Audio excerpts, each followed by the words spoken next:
Friends, welcome back to my YouTube channel study lover RB. ये हमारी vision IAS की test series चल रही है। लास्ट क्लास में हमने अपने टेस्ट नंबर 6011 के 76 क्वेश्चन तक कंप्लीट कर लिया था। इस क्लास में हम आगे के क्वेश्चन सॉल्व करेंगे। तो चलिए हम अपनी क्लास स्टार्ट करते हैं। क्वेश्चन नंबर 77, विनियोग विधेयक के संदर्भ में निम्नलिखित कथनों पर विचार कीजिए। फर्स्ट, विनियोग विधेयक के अधिनियमित होने तक सरकार भारत की संचित निधि से धन का आहरण नहीं कर सकती है। तो ये करेक्ट है। संविधान का अनुच्छेद 114 है। इसके तहत ये व्यवस्था की गई है कि भारत की संचित निधि से विधि सम्मत विनियोग के सिवाय धन की निकासी नहीं होगी। सेकंड, इसे लोकसभा या राज्यसभा में प्रस्तुत किया जा सकता है। तो ये वाला गलत है। बजट प्रस्तावों पर चर्चा और अनुदानों की मांगों पर मतदान के बाद सरकार लोकसभा में विनियोग विधेयक प्रस्तुत करती है। इसे राज्यसभा में प्रस्तुत नहीं किया जा सकता है। उपरोक्त कथनों में से कौन से सही हैं? तो इसका आंसर ऑप्शन ए, केवल फर्स्ट वाला करेक्ट है, सेकंड वाला गलत है। क्वेश्चन नंबर 78, हाल ही में सुर्खियों में रहा ग्लेन रॉकेट क्या है? तो इसका आंसर है ऑप्शन सी। यह एक आंशिक रूप से पुनः प्रयोज्य उच्च भर उठाने वाला प्रक्षेपण यान है जिसे अमेरिकी कंपनी ब्लू ओरिजिन द्वारा विकसित और संचालित किया गया है। ब्लू ओरिजिन ने हाल ही में 16 जनवरी 2025 में अपने नए विशाल रॉकेट की प्रथम परीक्षण उड़ान पूरी की। इसके माध्यम से पृथ्वी से हजारों मील ऊपर एक प्रोटोटाइप उपग्रह कक्षा में भेजा गया है। न्यू ग्लेन का नाम पृथ्वी की परिक्रमा करने वाले पहले अमेरिकी अंतरिक्ष यात्री है, इनके नाम पर रखा गया है। रॉकेट है, इसको फ्लोरिडा से प्रक्षेपित किया गया है। उल्लेखनीय है कि इसी लॉन्च पैड से आधी सदी पूर्व नासा के मैरिनर और पायनियर अंतरिक्ष यान को प्रक्षेपित किया गया था। इस रॉकेट को सफलतापूर्वक एक प्रोटोटाइप उपग्रह को कक्षा में स्थापित किया गया। यह निजी अंतरिक्ष अन्वेषण के क्षेत्र में एक महत्वपूर्ण उपलब्धि है। यह लगभग 320 फीट लंबा 2 चरणों वाला रॉकेट है। क्वेश्चन नंबर 79, छावनी बोर्डों के संदर्भ में निम्नलिखित कथनों पर विचार कीजिए। फर्स्ट, ये गृह मंत्रालय के प्रशासनिक नियंत्रण से कार्य करते हैं। तो फर्स्ट वाला है, ये गलत है। छावनी क्षेत्र में सिविल जनसंख्या के प्रशासन के लिए छावनी बोर्ड की स्थापना की जाती है। इसे छावनी अधिनियम 2006 के उपबंध हैं, इनके तहत गठित किया गया है। यह विधान केंद्र सरकार और अधिनियमित किया गया है। केंद्र सरकार द्वारा अधिनियमित किया गया है। ये केंद्र सरकार के रक्षा मंत्रालय के प्रशासनिक नियंत्रण के अधीन कार्य करता है। सेकंड, छावनी बोर्ड के मुख्य कार्यकारी अधिकारी की नियुक्ति भारत के राष्ट्रपति द्वारा की जाती है। तो सेकंड वाला करेक्ट है। उपरोक्त कथनों में से कौन से सही हैं? तो इसका आंसर ऑप्शन बी, केवल 2 सही है। क्वेश्चन नंबर 80, निम्नलिखित स्थितियों में से कितनी में मंत्रिपरिषद का त्यागपत्र आवश्यक हो जाता है? फर्स्ट, यदि लोकसभा सरकार के विरुद्ध अविश्वास प्रस्ताव पारित कर देती है तो ये करेक्ट है। सेकंड, यदि सदन राष्ट्रपति के अभिभाषण पर धन्यवाद प्रस्ताव को अस्वीकार कर देता है तो ये भी करेक्ट है। थर्ड है, यदि लोकसभा सरकार द्वारा प्रस्तुत धन विधेयक उसको अस्वीकार कर देती है तो ये भी करेक्ट है। नीचे दिए गए कोड का प्रयोग कर सही उत्तर चुनिए। तो इसका आंसर है ऑप्शन सी, सभी तीनों। Question number 81, Pinaka multi barrel rocket launcher MBRL के संदर्भ में निम्नलिखित कथनों पर विचार कीजिए। फर्स्ट, पिनाका प्रणाली का पहली बार उपयोग कारगिल युद्ध के दौरान किया गया। तो ये करेक्ट है। सेकंड, इसकी मारक क्षमता 150 किलोमीटर तक है। तो ये गलत है, 150 नहीं बल्कि 90 किलोमीटर तक है। थर्ड, इसे रक्षा अनुसंधान एवं विकास संगठन DRDO द्वारा विकसित किया गया है। तो ये थर्ड भी करेक्ट है। उपरोक्त कथनों में से कितने सही नहीं है? तो इसका आंसर है ऑप्शन ए, केवल एक सही नहीं है। कौन सा वाला? सेकंड वाला। इसमें नहीं पूछा है ना, तो आंसर ए, केवल एक। कौन सा? सेकंड। ये सही नहीं है। 100 की जगह कितना है? 90 किलोमीटर। क्वेश्चन नंबर 82, लोक अदालतों के संदर्भ में निम्नलिखित कथनों पर विचार कीजिए। फर्स्ट, इसे विधिक सेवा प्राधिकरण अधिनियम 1987 के अंतर्गत सांविधिक दर्जा दिया गया। तो ये करेक्ट है। सेकंड है, लोक अदालत का अधिनिर्णय बाध्यकारी नहीं होता है तथा ये अपील योग्य है। तो सेकंड वाला गलत है। लोक अदालत का अधिनिर्णय संबंधित पक्षों पर बाध्यकारी होता है और इसकी प्रतिष्ठा सिविल न्यायालय की डिग्री के समान होती है। साथ ही गैर अपीलीय होता है, जिससे विवाद के अंतिम समाधान में विलंब नहीं होता है। थर्ड, लोक अदालत द्वारा दावे का आकलन करते समय सिविल प्रक्रिया संहिता और साक्ष्य अधिनियम जैसे प्रक्रियात्मक विधियों का सख्ती से अनुप्रयोग नहीं किया जाता है। तो थर्ड वाला करेक्ट है। उपयुक्त कथनों में से कितने सही हैं? तो इसका आंसर ऑप्शन बी, केवल 2 करेक्ट हैं। कौन कौन से? फर्स्ट एंड थर्ड करेक्ट है। Question number 83, blue ghost mission, इसके संदर्भ में निम्नलिखित कथनों पर विचार कीजिए। फर्स्ट है, ब्लू घोस्ट मिशन इसरो द्वारा लॉन्च किया गया है, तो फर्स्ट वाला गलत है। स्पेस एक्स फाल्कन 9 प्रक्षेपण यानी अमेरिकी फायरफ्लाई एरोस्पेस के ब्लू घोस्ट मिशन 1 और जापान की आई स्पेस कंपनी के रेजिलियंस लूनर लैंडर को लॉन्च किया है। सेकंड, इस मिशन का उद्देश्य चंद्रमा की सतह पर वैज्ञानिक पेलोड पहुंचाना है, तो सेकंड वाला करेक्ट है। उपयुक्त कथनों में से कौन से सही है? तो इसका आंसर है ऑप्शन बी, केवल 2 वाला करेक्ट है। फर्स्ट वाला गलत है। क्वेश्चन नंबर 84, महाकुंभ मेला के संदर्भ में निम्नलिखित कथनों पर विचार कीजिए। फर्स्ट, महाकुंभ मेला है 144 वर्षों के बाद केवल प्रयागराज में आयोजित होता है, तो ये वाला हमारा आंसर है, करेक्ट है। सेकंड है, कुंभ मेले को 2023 में यूनेस्को द्वारा अमूर्त सांस्कृतिक विरासत के रूप में मान्यता प्रदान की गई, तो सेकंड वाला है, ये गलत है। इसे 2017 में यूनेस्को द्वारा अमूर्त सांस्कृतिक विरासत के रूप में मान्यता दी गई थी। कुंभ मेले का ऐतिहासिक और सांस्कृतिक महत्व है।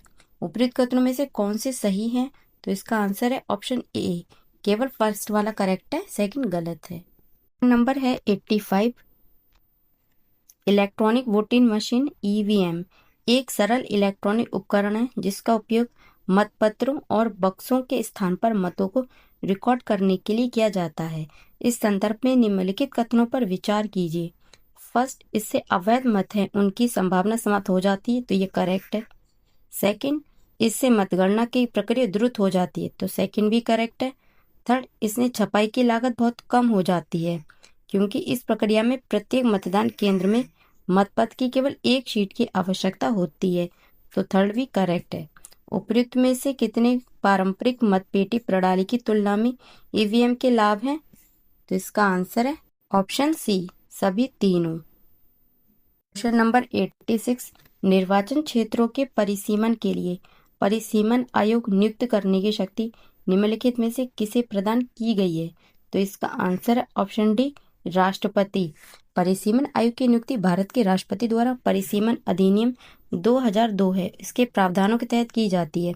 ये भारत निर्वाचन आयोग के सहयोग से कार्य करता है, जिसे संपूर्ण देश में निर्वाचन क्षेत्रों की सीमाएं निर्धारित करने के उद्देश्य से नियुक्त किया जाता है। क्वेश्चन नंबर 87, विधान परिषदों के संदर्भ में निम्नलिखित कथनों में से कौन सा सही है? ए है, वर्तमान में 7 राज्यों ने विधान परिषदों का गठन किया है, तो ये गलत है।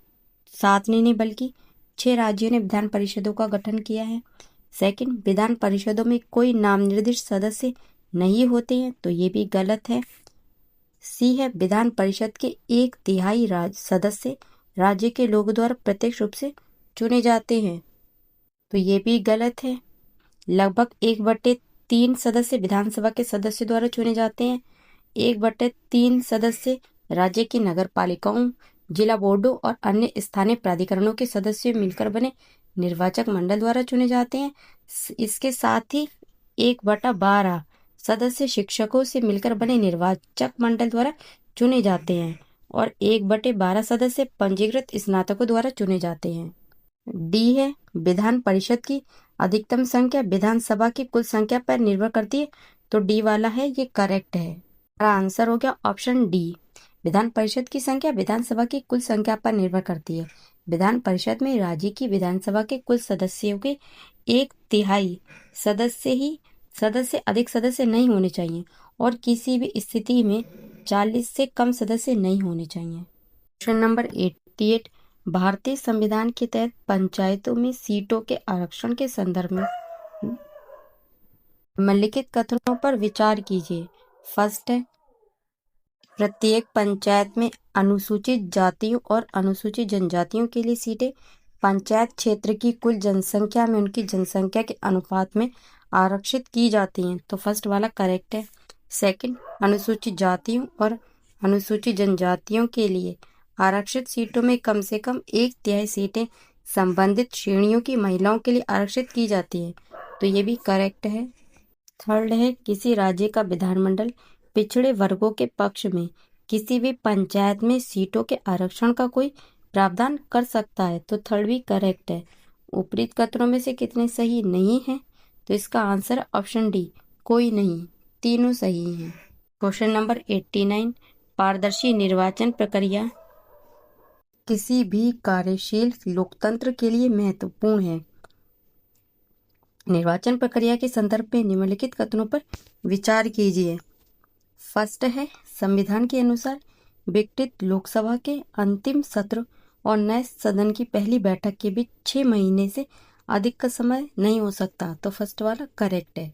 सेकंड, चुनाव कार्यक्रम की घोषणा के तुरंत बाद आदर्श आचार संहिता लागू हो जाती है, सेकंड भी करेक्ट है। उपरोक्त कथनों में से कौन से सही हैं, तो इसका आंसर है ऑप्शन सी, 1 और 2 दोनों सही हैं। क्वेश्चन नंबर 90, संघ और राज्यों की कराधान शक्तियों के संदर्भ में निम्नलिखित कथनों पर विचार कीजिए। फर्स्ट, संसद के पास अनन्य रूप से समवर्ती सूची के तहत सूचीबद्ध विषय पर कर निर्धारण का अधिकार है, तो फर्स्ट वाला है ये हमारा गलत है। संसद और राज्य विधानमंडल दोनों को समवर्ती सूची में सूचीबद्ध विषयों पर कर निर्धारण का अधिकार है।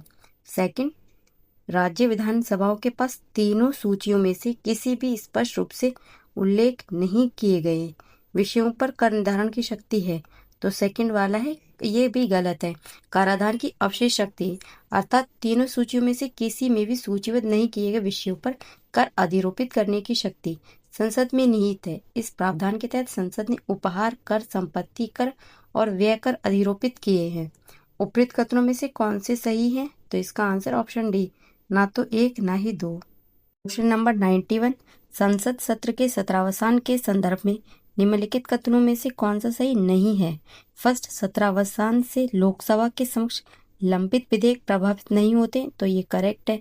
बी, सामान्य तौर पर सदन का पीठासीन अधिकारी सत्रावसान है उसके लिए अधिसूचना जारी करता है, तो सेकंड वाला गलत है। पीठासीन अधिकारी अध्यक्ष या सभापति ये सत्र के पूर्ण होने पर सदन को अनिश्चित काल के लिए स्थगित घोषित कर देता है। अगले कुछ दिनों के भीतर राष्ट्रपति ये सत्र के सत्रावसान के लिए एक अधिसूचना जारी करता है। हालांकि राष्ट्रपति सत्र के दौरान भी सदन का सत्रावसान कर सकता है। सी, लंबित नोटिस उन नोटिस के अलावा जो विधेयक पेश करने से संबंधित होते हैं सत्रावसान पर व्यवगत हो जाते हैं, तो ये भी करेक्ट है। डी, भारत का राष्ट्रपति सत्र के दौरान सदन का सत्रावसान कर सकता है, तो डी भी करेक्ट है। तो आंसर इसमें नहीं पूछा है, तो आंसर हो गया हमारा ऑप्शन बी, ऑप्शन बी होगा हमारा आंसर। क्वेश्चन नंबर 92, लोकसभा में संघ राज्य क्षेत्रों का प्रतिनिधित्व किया जाता है, तो इसका आंसर है ऑप्शन ए, प्रत्यक्ष रूप से निर्वाचित सांसदों द्वारा। संविधान के तहत संसद को लोकसभा में संघ राज्य क्षेत्रों के प्रतिनिधियों को चुनने की विधि निर्धारित करने का अधिकार प्रदान किया गया है।